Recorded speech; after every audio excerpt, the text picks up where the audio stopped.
എല്ലാം നിങ്ങൾക്കറിയാം. ഇന്ത്യ രാജ്യത്തിന്റെ ഇതോടൊപ്പമുള്ള ചരിത്രം മുഴുവൻ അറിയുന്നവരാണ് നിങ്ങളൊക്കെ. ഇന്ത്യ രാജ്യത്തിന്റെ അസ്തിത്വം അത് അത്ഭുതമാണ്. സ്വാതന്ത്ര്യം കിട്ടുമ്പോൾ ഇന്ത്യ രാജ്യം ചിത്രീകരണമാണ്. എല്ലാ വൈവിധ്യങ്ങളും വ്യത്യസ്തതകളുമാണ്. ജാതി, മതം, ഭാഷ, സംസ്കാരം, ആചാരം, അനുഷ്ഠാനം എല്ലാം വ്യത്യസ്തമാണ്.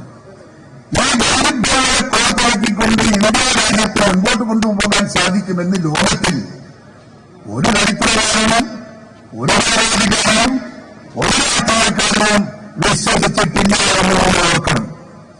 ഇവിടെ രാഷ്ട്രീയമാക്കുന്നവർ പറഞ്ഞത് ഇന്ത്യ നിലനിൽക്കില്ല.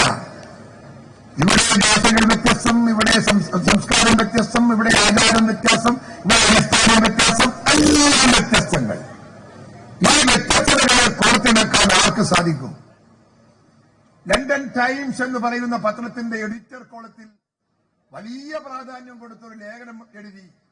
അതിൽ എഡിറ്റർ കോളത്തിൽ പറഞ്ഞത് no one can make a nation out of a continent of many nations, so India will ruin എന്നാണ്. ഈ ഒരു ബഹുരാഷ്ട്ര സമുച്ചയത്തിൽ നിന്നൊരു രാഷ്ട്രത്തെ ഉണ്ടാക്കാൻ സാധിക്കില്ല. അതുകൊണ്ട് ഇന്ത്യ തകരുമെന്ന് പറഞ്ഞ ലോകത്തിലെ ഭരണാധികാരികൾ, ലോകത്തിലെ മാധ്യമ സുഹൃത്തുക്കൾ, അവരെല്ലാം അമ്പരപ്പിച്ചുകൊണ്ടാണ് ഇന്ത്യ രാജ്യം എന്ന് ലോകത്തിലെ എണ്ണപ്പെട്ട രാഷ്ട്രത്തിൽ ഒന്നായി മാറിയത് എന്ന് നിങ്ങൾ ഓർക്കണം. ആരെ കൊണ്ട്, എന്തുകൊണ്ട്, ആരാണ് അതിന്റെ പിറകിൽ? സ്വാതന്ത്ര്യം കിട്ടുമ്പോൾ ഇവിടെ അരിയില്ല, ഇവിടെ തുണിയില്ല, ഇവിടെ പണിയില്ല, ഇവിടെ വിദ്യാഭ്യാസമില്ല, ഇവിടെ ശാസ്ത്രമില്ല, ഇവിടെ ഒന്നുമില്ലാത്ത നാടായിരുന്നു ഇന്ത്യ രാജ്യം. വീടുകളിൽ നിന്ന് ഗുരുക്കന്മാരുടെ മുമ്പിൽ അക്ഷരമാല എഴുതുന്ന വിദ്യാഭ്യാസമല്ലാതെ മറ്റൊരു വിദ്യാഭ്യാസം നമ്മുടെ നാട്ടിൽ ഉണ്ടായിട്ടില്ല. Now where are we? എവിടെയാണ് ഇന്ത്യ? അരി കയറ്റാത്ത, അരിയില്ലാത്ത ഇന്ത്യ രാജ്യത്ത് ഇന്ന് 12 രാഷ്ട്രങ്ങൾ അരി കയറ്റി അയക്കുന്നതിൽ ഒന്ന് ഇന്ത്യയാണ്. തുണിയില്ലാത്ത രാഷ്ട്രം.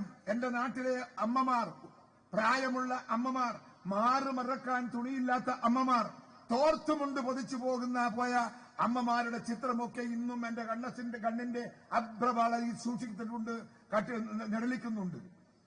ഇവിടെ വസ്ത്രം, ഇന്ന് വസ്ത്രം കയറ്റി അയക്കുന്ന 13 രാജ്യത്തിലൊന്നാണ് ഇന്ത്യ രാജ്യം. വിദ്യാഭ്യാസം നാം എവിടെയെത്തി? എന്റെ കുട്ടികൾ, നമ്മുടെ കുട്ടികൾ, നാട്ടിലെ കുട്ടികൾ വിദ്യാഭ്യാസത്തെ തേടി വിദേശ രാഷ്ട്രങ്ങളിൽ അങ്ങനെ ചുറ്റിയടിക്കുകയാണ്. ഞാൻ അമേരിക്കയിൽ പോയപ്പോ ഞാൻ കണ്ടു, അവിടെ ഒരു 300-350 ഇന്ത്യയിലെ കുട്ടികൾ, സൗത്ത് ഇന്ത്യയിലെ കുട്ടികൾ അവിടെ വിദ്യാഭ്യാസം ചെയ്യുന്നു, അവർ സൈഡ് ജോലി ചെയ്യുന്നു, അവർ ഭക്ഷണം കഴിക്കുന്നു, അവർ പഠിക്കുന്നു, അവർ പഠിപ്പിക്കുന്നു, പൈസ ഉണ്ടാക്കുന്നു, എല്ലാം ചെയ്യുന്ന ആയിരക്കണക്കിന് കുട്ടികൾ വിദേശത്ത് ഇന്ത്യക്കാരായിട്ടുണ്ട് എന്ന് നിങ്ങൾ ഓർക്കണം. എന്തുകൊണ്ടാ? ഇവിടെ വിദ്യാഭ്യാസം കിട്ടിയെന്നതുകൊണ്ടാ. ഇവിടെ ശാസ്ത്രമുണ്ട്. ഇന്ന് നമുക്ക് നേരത്തെ ശാസ്ത്രജ്ഞന്മാരുണ്ടായിട്ടില്ല, ഇപ്പൊ ശാസ്ത്രമുണ്ട്. ലോകത്തിലെ ഏത് കണ്ടുപിടുത്തത്തിന്റെയും മുമ്പിൽ ഒരു ഇന്ത്യൻ ശാസ്ത്രജ്ഞന്റെ അറിവും പങ്കാളിത്തവും ഉണ്ട് എന്ന് മാധ്യമങ്ങളിൽ വന്ന വാർത്തകൾ നിങ്ങൾ കണ്ടിട്ടില്ലേ? ആ ഇന്ത്യ ആരുണ്ടാക്കി? ഇന്ത്യയെ ആരാണ് ഈ രാഷ്ട്രത്തെ ഇതുപോലെ ഉണ്ടാക്കിയത്? അതിനെ എല്ലാം തുലനം ചെയ്തുകൊണ്ട് അതിന് നേതൃത്വം കൊടുക്കാൻ നേതാക്കന്മാരുണ്ടെങ്കിലും നേതാക്കന്മാരോടൊപ്പം ഒരു ഭരണഘടനയുണ്ട്. ആ ഭരണഘടനയാണ് ഇന്ത്യ രാജ്യത്തിന്റെ വികസനത്തിന്റെ അടിത്തറ എന്ന് എന്റെ പ്രിയപ്പെട്ടവർ ഓർമ്മിക്കുക. അടിത്തറ എഴുതിയുണ്ടാക്കിയതും കോൺഗ്രസ് നേതാക്കളാണ്. കോൺഗ്രസ് നേതാക്കളുടെ മനസ്സിൽ നിന്ന് വന്നതാണ് ഈ ജനാധിപത്യം, മതേതരത്വം. ഇതെല്ലാം ഈ രാജ്യത്ത് ഇന്ത്യൻ നാഷണൽ കോൺഗ്രസും മാത്രം ഉണ്ടാക്കിയ ഒരു രാഷ്ട്രമാണ് ഇന്ത്യ എന്ന് അഭിമാനിക്കാൻ നമുക്കെല്ലാം വകയുണ്ട് എന്ന് എന്റെ പ്രിയപ്പെട്ടവരെ ഞാൻ ഓർമ്മിപ്പിക്കുകയാണ്. ദീർഘമായൊരു പ്രസംഗത്തിന് ഞാൻ മുതിരുന്നില്ല. നല്ല ചൂട്, വട്ടുപിടിക്കുന്ന ചൂട്. അതുകൊണ്ട് വാക്കുകൾ കുറക്കുകയാണ് ഞാൻ. ഇവിടെ ഇന്നിപ്പോ നടക്കുന്നത് നമ്മുടെ സംവിധാൻ ബച്ചാവോ റാലിയുടെ പൊതുസമ്മേളനമാണ്. നിങ്ങൾക്കറിയാം സംവിധാൻ ബച്ചാവോ റാലി എങ്ങനെയാണ്, എന്താണ്, എങ്ങനെയാണ്, ഇതൊക്കെ നിങ്ങൾക്കൊക്കെ നന്നായിട്ട് അറിയാം. രാഹുൽ ഗാന്ധിയുടെ, ഇന്ത്യ രാജ്യത്ത് രാഹുൽ ഗാന്ധിക്ക് ചെയ്തിരിക്കുന്ന സേവനം നിങ്ങൾ ചെറുതായി കാണരുത്. കഴിഞ്ഞ കുറെ കാലമായി ഇന്ത്യ രാജ്യത്തിന്റെ എല്ലാ രംഗത്തും രാഹുൽ ഗാന്ധിയുടെ പ്രവർത്തനവും രാഹുൽ ഗാന്ധിയുടെ ശബ്ദവും രാഹുൽ ഗാന്ധിയുടെ സാന്നിധ്യവുമാണ് ഇന്ത്യ രാജ്യത്തെ നിലനിർത്തി കൊണ്ടുപോകുന്നത്. മണിപ്പൂർ നിങ്ങൾ കണ്ടില്ലേ? മണിപ്പൂരിൽ ആര്? ബി ജെ പിയുടെ ഗുണ്ടകൾ മണിപ്പൂരിലെ ക്രിസ്ത്യാനികളെ വെടിവെച്ച് കൊന്ന് വീടുകളിലൊക്കെ അടിച്ചു പൊളിച്ച് തകർത്ത് തരിപ്പണമാക്കി ആ ഒരു കുട്ടി പോലും തിരിഞ്ഞു നോക്കാതെ മണിപ്പൂർ കൈവിട്ടു. ഭരിക്കുന്ന BJP പാർട്ടി, ആ പാർട്ടിയുടെ MLA പോലും ആ മണിപ്പൂർ നോക്കാൻ പോയില്ല. ഒരു മന്ത്രി പോലും ആ മണിപ്പൂർ നോക്കാൻ പോയില്ല. നൂറുകണക്കിന് ആളുകൾ അവിടെ മരിച്ചു വീണു. ആരുമുണ്ടായില്ല ചോദ്യം നോക്കാനും പിടിക്കാനും. ഒടുവിലെത്തിയത് അവിടെ ആരാണ്? ഞങ്ങളുടെ പ്രിയപ്പെട്ട ചങ്കായ നമ്മുടെ രാഹുൽജിയാണ് അവിടെ പോയതും കണ്ടതും അവരെ സമാശ്വസിപ്പിച്ചതും. അതിനൊരു നേതാവുണ്ട്, അതിനൊരു അവതാരമുണ്ട്, അതിനൊരു ബഹുസ്വരതയുണ്ട്. അത് രാഹുൽ ഗാന്ധിയാണ്. രാഹുൽ ഗാന്ധിയുടെ നടത്തം, രാഹുൽ ഗാന്ധി 428 കിലോമീറ്റർ നടന്നു. എവിടെ നടന്നു? ഈ വെയിലത്തും മഴയത്തും അദ്ദേഹം ഈ രാജ്യം മുഴുവൻ നടന്ന് ജനങ്ങളെ കണ്ട്, ജനങ്ങളെ ആശ്വസിപ്പിച്ച്, ജനങ്ങൾക്ക് വാഗ്ദാനം കൊടുത്ത്, ജനങ്ങൾക്ക് ഭാവിയിലെ ഒരു പ്രതീക്ഷ കൊടുത്ത്, അദ്ദേഹം ജനമനസ്സിന്റെ അകത്ത് ജനാധിപത്യത്തിന്റെ കരുത്ത് അദ്ദേഹം വെട്ടിത്തെളിയിച്ച നേതാവ് രാഹുൽ.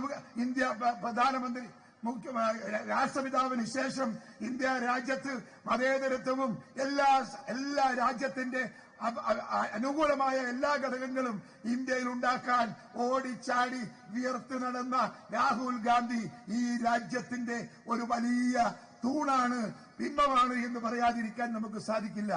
അദ്ദേഹത്തോടൊപ്പം ഒട്ടി നിൽക്കാൻ എനിക്കും നിങ്ങൾക്കും സാധിച്ചതിൽ ഞാൻ അഭിമാനം കൊള്ളുന്നു. രാഹുൽജിയുടെ ശിഷ്യനാകാൻ, രാഹുൽജിയുടെ അനുയായിയാവാൻ, അദ്ദേഹത്തോടൊപ്പം നിൽക്കാൻ, അദ്ദേഹത്തിന്റെ കാഴ്ചപ്പാടുകൾ പ്രാവർത്തികമാക്കാൻ എനിക്ക് കിട്ടുന്ന അവസരങ്ങൾ എന്റെ രാഷ്ട്രീയ ജീവിതത്തിലെ സുപ്രധാനമായ കാര്യമായി ഞാൻ എന്റെ മനസ്സിൽ കുറിച്ചിടുകയാണ്. പ്രിയമുള്ളവരെ, ഈ സമാപന യോഗം ഉദ്ഘാടനം ചെയ്യുന്നത് എന്റെ പ്രിയപ്പെട്ട ശ്രീ വേണുഗോപാലാണ്. വേണുഗോപാലും ഞാനും തമ്മിലുള്ള ബന്ധം രാഷ്ട്രീയ ബന്ധം മാത്രമല്ല, ഞങ്ങളുടെ അയൽവക്കക്കാരാണ്. എന്റെ വീടും വേണുവിന്റെ വീടും അടുത്ത വീടാണ്. കുട്ടിപ്രായം മുതൽ നമ്മൾ തമ്മിൽ കാണുകയും കിടക്കുകയും ചെയ്യുന്നവരാണ്.